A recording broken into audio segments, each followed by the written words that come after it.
penting, ya kan? Jadi ya I'm a believer. Dan kita harus address itu di depan. Gitu loh. Tech apa yang paling menarik Pak Pandu? 5 to 10 years yang bisa dimiliki oleh Southeast Asia? Menurut saya e-commerce masih baru. E-commerce walaupun market cap mungkin tapi masih baru banget. E-commerce logistik sangat menarik. Payment akan sangat menarik. Payment dari depan ya, consumer facing kayak OVO, GoPay, Dana itu menarik. Tapi kan itu masih banyak ya. Ini masih the first two innings ya. Jangan lupa.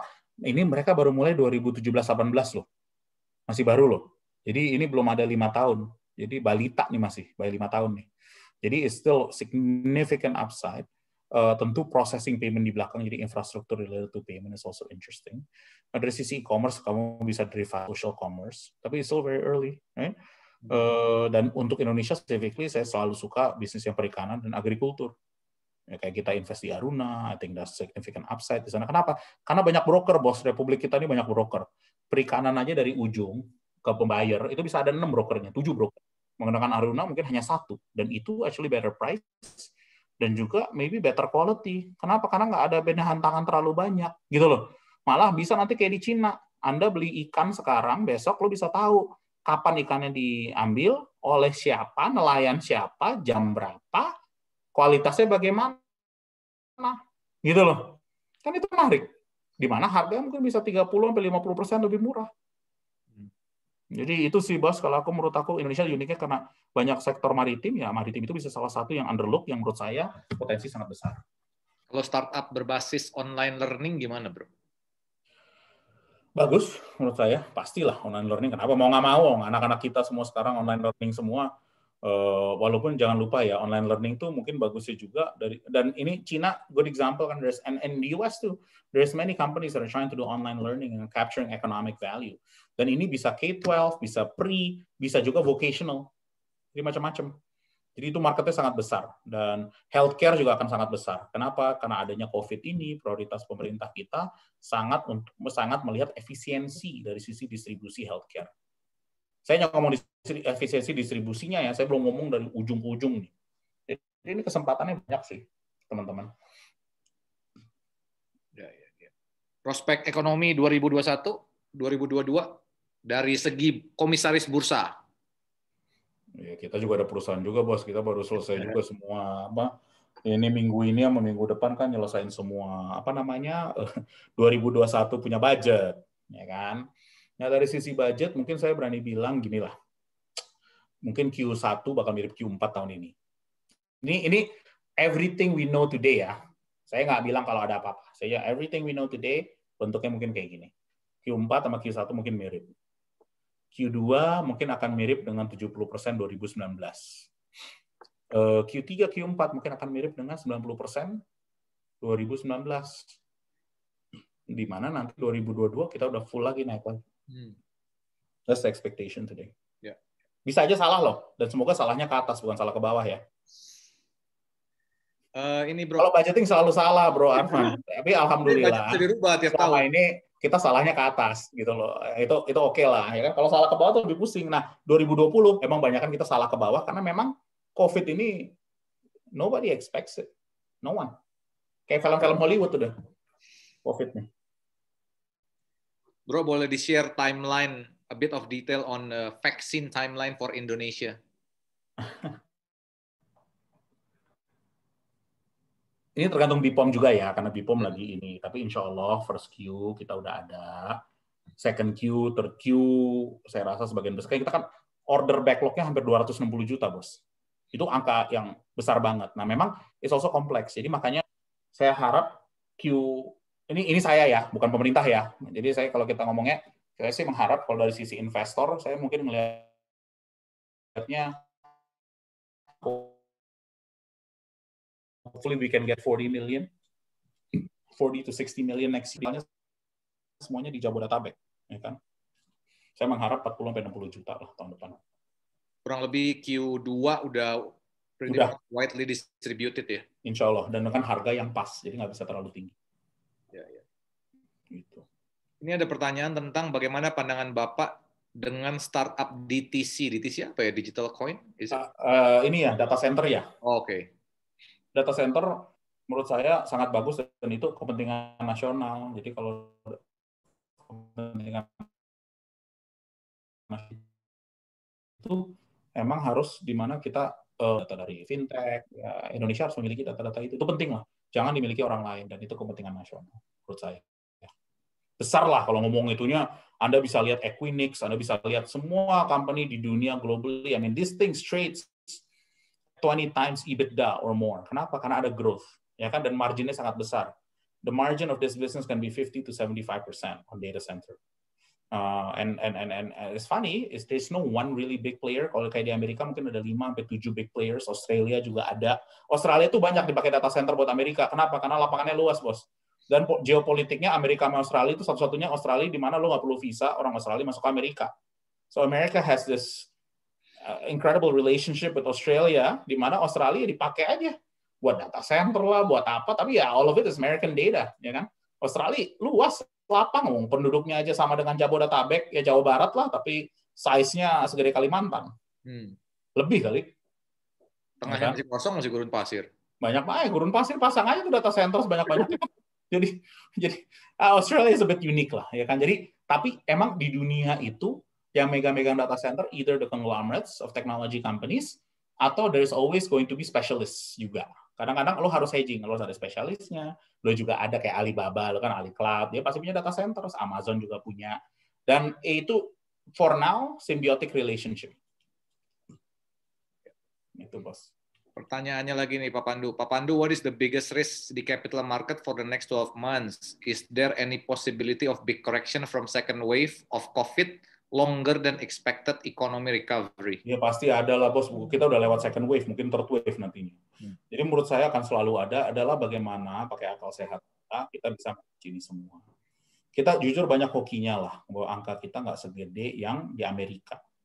Amerika tuh luar biasa loh, Mas. Itu saya barusan dari sana, parno juga, mau naik pesawat, waktu naik pesawat mau nyampe, hati-hati ya, ini negara paling banyak COVID-nya. Di pesawat gitu, ini negara apaan nih, bingung kan.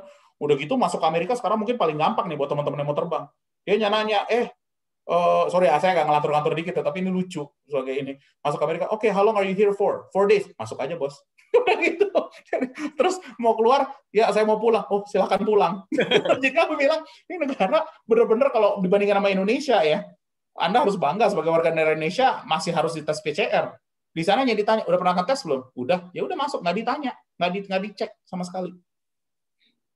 Benar-benar luar biasa lah Amerika. Dan ini di Washington DC ya, di mana Washington DC itu adalah negara yang, to be honest, very Democrat, very much believe yang bahwa ini apa PCR pakai masker semua. Di sebagian besar setengah negara di Amerika, negara apa daerah-daerahnya kan mereka very much don't believe. Ya kan, dari sisi COVID masuk aja gitu. Jadi menurut saya sih Indonesia ya kita nggak jelek-jelek banget lah dari sisi handling ini semua ya. Ya nggak sempurna 1-2 ya pastilah, apa sih yang sempurna di Republik ini. Tapi kita niatnya selalu memperbaiki, itu juga penting dari sisi intent. Gitu loh. Ya.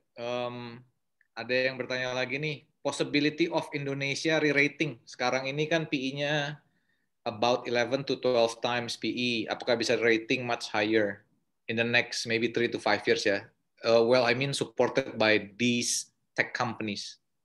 Saya rasa re-ratingnya lebih karena likuiditas, Mas. Juga size.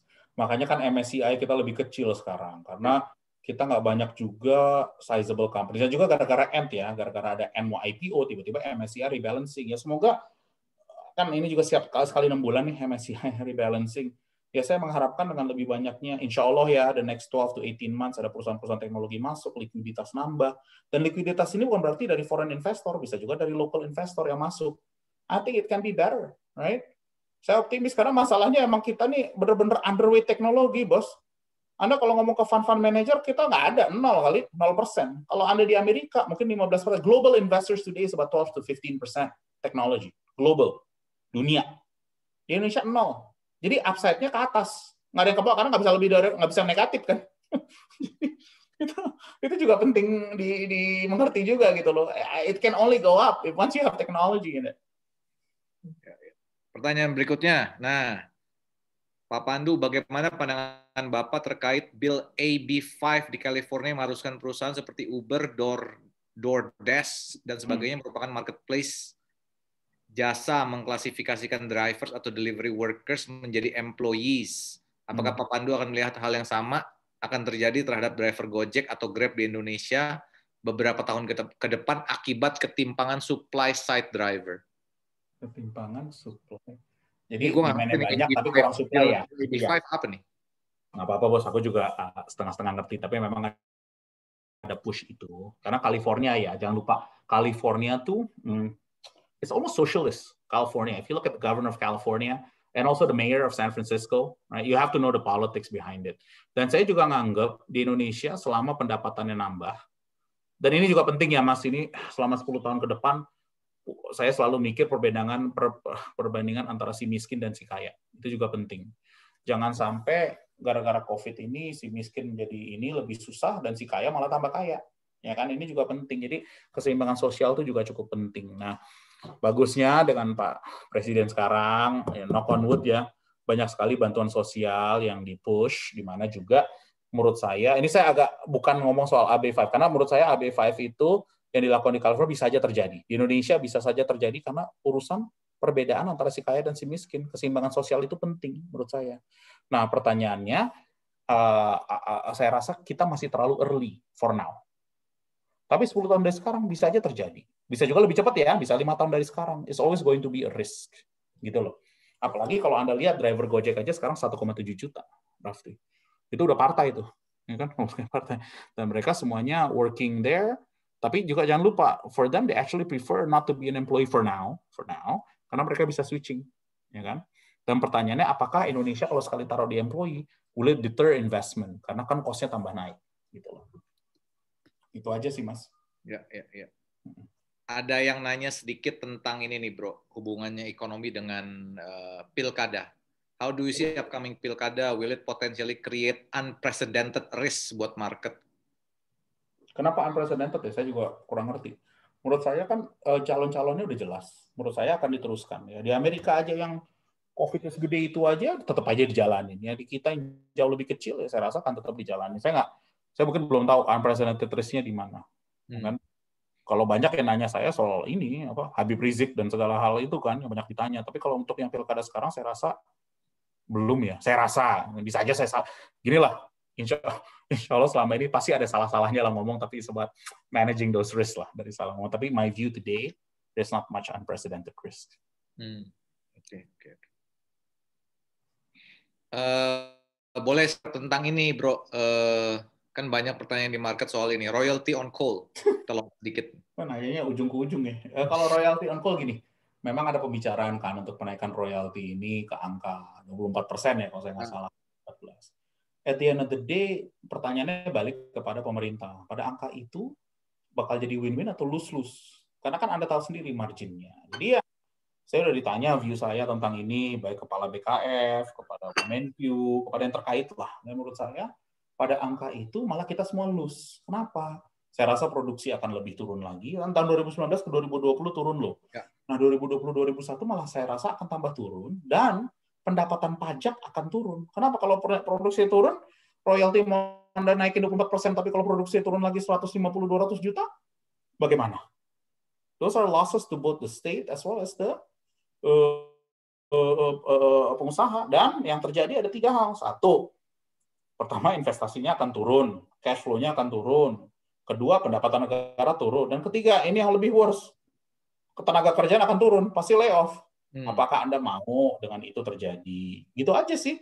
Jadi menurut saya, there's always risk, it may happen. Tapi saya rasa juga it may not be wise in the short term. Saya ngerti maksudnya adalah untuk hilirisasi. Enak, we're fully supportive of hilirisasi, tapi cara yang elok lah. Bagaimana nantinya diintroduce saja export tax 5%, berapa, 3%, tergantung harga batu bara. Harga batu bara yang naik, sikat bos, naikin aja angkanya. Harga batu bara 100, you naikin deh, export tax 5, 7,5%. Dan itu simulasi udah kita share kepada pemerintah terkait. Jadi masih belum tentu ini Pak Pandu ya? Menurut saya gini lah, ini noise di marketnya udah cukup banget. Apa sih yang tidak mungkin di Republik kita ini? Tapi saya balik lagi ke akal sehat. Dan so far in crisis, usually good policy prevail. And we're still in the middle of a crisis. So our job is to give good policies, di mana ngebantu investasi ke bawah. Jadi contoh nih, Anda misalnya PKB 2B generasi 1 yang akan berubah menjadi IUPK, tolong bagaimana program hilirisasi Anda. Kayak tadi pagi kan Bukit Asam ngeluarin kan program hilirisasi, diomongin kan itu. That's positive. Why don't we also do the same? Gitu loh. Contoh lah ya. And by doing that, you can see real results. What type of economic value created. Nah, terus selama 3-4 tahun kayak di nikel, kasih lihat gimana programnya. Kalau kelihatan ya tetap aja boleh exporting terus. Setelah ini produksi, ya baru. Gitu loh. So nickel is actually a good example what to do. Gitu loh. Menyambung ke coal nih jadinya nih Pak Pandu nih. Apa-apa. Apakah bisnis coal akan redup dalam 5-10 tahun ke depan karena ada alternatif green energy walaupun lebih mahal? Sama, what is your view on, ini nyambung nih bro ya. Yang pertama, well, you know US economy better with the new government in January 2021. In relation with your view on US dollar, is it a structural weakening? Hubungannya lagi dengan gold and commodity lah, not only metals. Kayaknya yang dengerin lebih jago daripada saya kalau kayak gini-gini. Ini ngetes namanya nih. Gue nggak tahu nanya apa confirmatory pertanyaan. Tapi anyway, yang pertama dulu soal batu bara, there's many challenges with it. Tapi memang selama 30 tahun ke depan tetap orang di Indonesia tetap akan pakai. Tapi memang sebagai base load saja dan persentase saya akan flattening ke turun. Tapi yang terjadi dengan ini sebenarnya yang terjadi dan sekarang sudah terjadi, you're gonna have concentration risk. There's only really gonna be big 5 players in coal. Right? Dan yang lain-lain harus berubah bisnisnya. Itu given menurut saya karena you need economy as a scale, right? So it's gonna be almost oligopolistic in that sense, right? Nah, dari sisi keduanya adalah pertanyaan soal jadi saya bukan bahasa meredup ya. What happens is in any industry di mana banyak sekali urusan externalities, bahasa kerennya kan gitu, bahasa Inggrisnya kan externalities. What you'll have is concentration risk, almost like cigarette. Cigarette is always going to be here, but it's very concentrated. There's only very few players, right? And they're very strong. So the barrier to entry becomes higher. Bahasa kerennya gitu ya, bro, bahasa sekolahnya. Nah, tapi kalau misalnya kita ngomong soal tadi nih Amerika, menurut saya, well, actually the dollars itself, what is the value of dollars? Because you can print your way, and only America can do it karena mereka megang currency dunia. So, you know, by completely printing, and they can always print money, they can print their way out of debt, right? You can see the value of dollars. It depends on who do you trust. And if it's in God, there's always value in that, right? Nah, itu masalahnya itu sih, kepercayaan. Nah, tapi memang Anda akan melihat kalau semakin banyak pasti ada isu inflation dan hyperinflation. Kan kita diajarin sekolahnya gitu.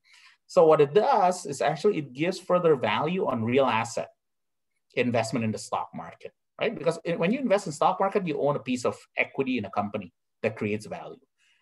It does create value in gold and commodities in general. You want to own a little bit of that karena itu something that's tradable and holds a store of value. Dibandingin dolar ya, dibandingin cash ya kan. So when somebody says cash is trash, it's probably true, right? The value of dollar 10 years from now will be much less than where it is today, and it's given menurut saya. Pertanyaannya adalah bagaimana menjaga biar tidak terjadi hyperinflation. Itu aja sih. Dan itu memang the role of central bank. And the central bank, if you see what happened in this last COVID, they're very much coordinated, bro. Very, very coordinated, right? So that's why you see the stock market went up. Everybody just started buying stock market as a hedge to your dollars, right? And people have to be forced to invest. Nggak bisa holding cash. Yang gitu, itu juga terkelihatan. Tahun depan, ya kita ngomong nggak terlalu panjang nih, 1 tahun aja bos. Kalau sampai 10 tahun mati duluan kalau orang bilang kan. Setahun aja deh. Kita ngeliat kalau tahun depan, I think the market will still either be flat or up, simply because I think Biden knows that the issue will be domestic first. Bagaimana menyatukan kiri dan kanan. Paling nggak bukan menyatukan lah, coba bikin lebih tenang lah. Karena jangan lupa, ini election is very divided di Amerika. Ya kan? Dan yang nomor 2, find bipartisan deals that make sense kayak China. There's not going to be any difference between the US and Republican and Democrat view, right? Actually, Republican will always be better handling foreign policies than Democrats. Jangan melihat Trump ya selama 3-4 tahun terakhir. Even though indirectly whatever he says and what he does is very different. Itu juga penting.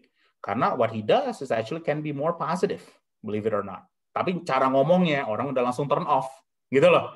Orang kan banyak kan di kita nih karena pengen quick wins, orang ngomong apa, ya udah oke lah. Tapi sebenarnya dari sisi perbuatan, what has Obama done to the US, to Indonesia? To be honest, not much. Right? The Republicans, George Bush has done much better for Indonesia than Obama. Any Republican will always do better. Itu facts of life. Why? Because they're all traders. They trade. They like economics. While Democrat believe in social, right? Social equality, which is good for America, but that means differently for Indonesia. Saya ngeliatnya lebih ke Indonesia ya. Saya nggak ngeliat ke Amerika. Apa artinya buat Indonesia? Jadi ya selama 1 tahun ke depan, it's all inside, ngurusin yang di dalam. Habis itu ya kita lihat lah, ya kan? Tapi saya sih positif melihatnya. Beberapa pertanyaan terakhir nih, Bro. Balik ke tech companies. Bagaimana profitability model pada tech companies pada umumnya yang ada di Indonesia, baik yang unicorn ataupun non-unicorn? Maksudnya gimana? Sorry, maaf. Profitability model pada tech companies. Mungkin pertanyaan. It's gonna be there. I think the private guys, because of also masalah COVID, orang tuh harus lebih cepat untuk mencapai profitabilitas. So what you're seeing in e-commerce, what you're seeing ini adalah kenaikan take rate. Take rate harus dinaikin. Mereka juga nggak bisa rely only on fundraising, ya kan? Jadi itu juga penting menurut saya. Ya. Udah hampir jam 8, Pak Pandu ada kalimat dua lagi deh saya tambahin. Oke. So you think the profitability will be there for the tech companies ya eventually? At the end of the day, right, when I say the new economy is actually more profitable than the old economy, right? At the end of the day, when you look at these businesses, once it achieve economies of scale, it becomes incredibly profitable. Itu aja sih, bos. Jadi, dan you'll see conglomeration of technology. So there's gonna be tech conglomerates happening, right? Saya nggak bilang super app ya, tapi konglomerasi teknologi companies. And you think these e-commerce apps itu masih banyak peluang di Indonesia? Yes.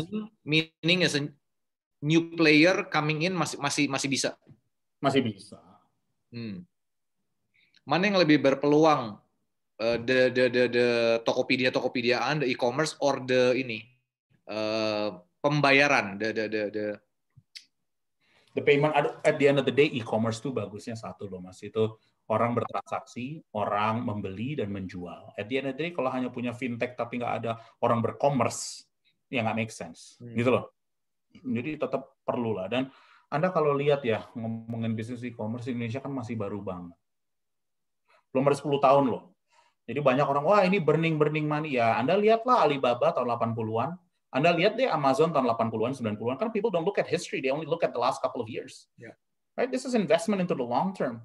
My view, next decade, adik-adik kita, anak-anak kita mungkin akan buka bank Tokopedia atau bank di Bukalapak. Mungkin bukan BCA loh, 10 tahun dari sekarang. Jadi Anda juga harus semua ini open-minded. What has worked in the past may not work in the future. Right? Kalau you don't challenge the way you think, ya Anda ketinggalan, menurut saya. So imagine, right, 10 years from now. Saya ngomong 10 tahun nih. Lama nih bos, kita berdua anak kita udah gede nih. Iya, anak gue ntar udah minta rekomendasi lu buat ke Stanford, bro. Siap, bos. Bisa aja mungkin nggak ke Stanford, ke Tsinghua lo, bro. Tsinghua, bro. Hong Kong U. Enggak, tapi bukan Hong Kong lah. Hong Kong bakal beda. Tapi poinnya gini. The way people transact will be very different than the way we were trained. Mungkin teman-teman di sini selalu mikir, bank paling aman, saya harus masuk di bank A, B, C. Di situ yang aman. Bagaimana kalau gue challenge lo 10 tahun dari sekarang? Saya anggap pakai Tokopedia deh, jangan Shopee. Atau pakai Shopee juga nggak apa-apa. Misalnya Anda saya bisa beli rumah pakai Shopee, bunganya rendah, di mana dia udah punya semua data saya, dia berani ngasih bunga kamu 5%. Gitu loh. Dan saya bisa transaksi dalam waktu 1 menit. Bayangin notaris mungkin bisa online semua. Lo nggak perlu ketemu, bos. Dan lo bisa dapat line 1M, 2M, 3M. Ya kan? Karena all the data is already captured. Dan itu beda loh. Itu game changer menurut saya. It's essentially what Ant Financial does, right? I mean, they're about, I would say, 5-7 years ahead of where Indonesia is. Maybe a decade more. Tapi kalau Anda lihat di Ant, you can transact almost anything. Orang di Cina tuh udah nggak ada pakai cash. Gitu loh.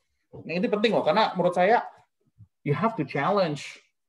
Actually, ask the banks, where will you see yourself 10 years from now? Right? Itu juga penting. So Karena anything related to fintech, anything related to e-commerce, karena e-commerce ini gede, bos. Ini it's an ecosystem. Sekali lo masuk di ekosistem itu, orang udah terbiasa dan udah punya trust. Lebih susah keluar karena convenient banget, gitu loh. Dan Anda merasakan loh selama COVID, makin convenient kan transaksinya pakai e-commerce dan pakai e-wallet. Dan ini e-wallet masih di 10 juta. Bayangin kalau e-wallet jadi 1 billion. Ya. Mungkin lo bisa beli lukisan di belakang lo pakai ini bro, pakai apa online, lo transaksi, one click away, di mana itu seamless, dan lo bisa cek itu painting lo di belakang aslinya bagaimana, bikinnya gimana, lo bisa tahu, lo bisa dapat, dan lo bisa store di mana aja painting lo, bisa di rumah, bisa juga di tempat lain. Lo bayangin tuh, beda kan bos? One last question bro. Satu lagi. One last question. So is the future is the digital banks? Gini, bank is bank. Digital is only a way to process dari sisi gue sebagai customer. Back end-nya bagaimana, nanti ending-nya gimana. Right? It's always going to be a bank. I hate the word digital bank. Right? The only difference of digital bank is just it probably has less offline presence. But it's a bank. Saya juga berani bilang, mungkin maybe BCA Mandiri mungkin bisa jadi menjadi quote-unquote digital bank. Gue juga udah nggak punya aja. Isunya nanti di bisnis ini bro, in bisnis cabang, bisnis brand. Jadi it actually challenges individu nih, teman-teman kita nih, adik-adik kita. Lo untuk menjadi bank teller gimana masa depan lo? Lo untuk menjadi, jadi you have to increase your game the next 10 years. What value add do I bring in a bank? If most of the stuff I do is automated. Kecuali bisnis high net worth ya. Tapi kalau everyday, buat apa? Why do you need a bank teller? 10 years from now. Kenapa? Ini gue ngeliatnya generasi yang 15-20 tahun bro. Anak-anak umur 15-20 tahun, di mana mereka nggak mau ke bank. Gue transaksi aja langsung dari GoPay. Ya kan? Nah, lo harus ngeliat 10 tahun dari sekarang mereka gimana behavior mereka. Kapan sih kita dengerin orang tua bro kalau yang kayak gitu-gitu? Mereka bilang, lo lihat TikTok deh sebagai contoh. TikTok itself, it will be a platform that can be very powerful di Indonesia. Contoh. Lo punya TikTok, Kavan? Agak lah. Ya makanya. Ini teman-teman kalau lo pakai di sini nih, yang pada dengerin, siapa yang punya akun TikTok dan rajin update TikToknya. Tapi do you know today TikTok is equally amount of a marketing tool as Instagram today di Indonesia. Dan TikTok baru mulai dalam waktu 1,5 tahun. 1 tahun. Gila. Menurut gua adopsi TikTok. For Shopee, we use both equally important. Kalau Instagram tuh generasi kita, bro. Karena hanya main upload. Dan kita malas gerak. Tapi generasi yang muda-muda, hampir 10-20 tahun, semuanya main TikTok. Yeah. Hopefully it helps. Sorry, I guess last word is that things will change very quickly because of technology. Adoption rate will change. Challenge the way you think. Challenge the way you would think of investing. And menurut saya, ya, with all this, you have to invest, right? Either in our stock market or whatever stock market it is, you have to invest. Jadi nanti pemikirannya, how do you allocate your portfolio? Tapi owning cash today has become the least best place to put in money. Ya, gitulah. Siap. Terima kasih Pak Pandu atas sharingnya yang luar biasa hari ini. Sorry, I can't answer all the questions. I tried, but I'm sorry I got another meeting to go to. Siap. Saya juga mau minggu depan kita ada tamu yang tidak kalah istimewanya dengan Pak Pandu. Temen lu juga, bro, John Riyadi. Siap. John Riyadi will be here with us next week, hari Senin, jam 7. Thank you. Salam ke John. Siap. Thank you, guys. Ini nanyain tentang ini acara Zoom lu, bro. Oh, siap, bro. Thank you Pak Pandu atas waktunya. Terima kasih teman-teman atas dukungan dan supportnya. Thank you guys. Appreciate it. Appreciate everyone. Thank you. Thank you.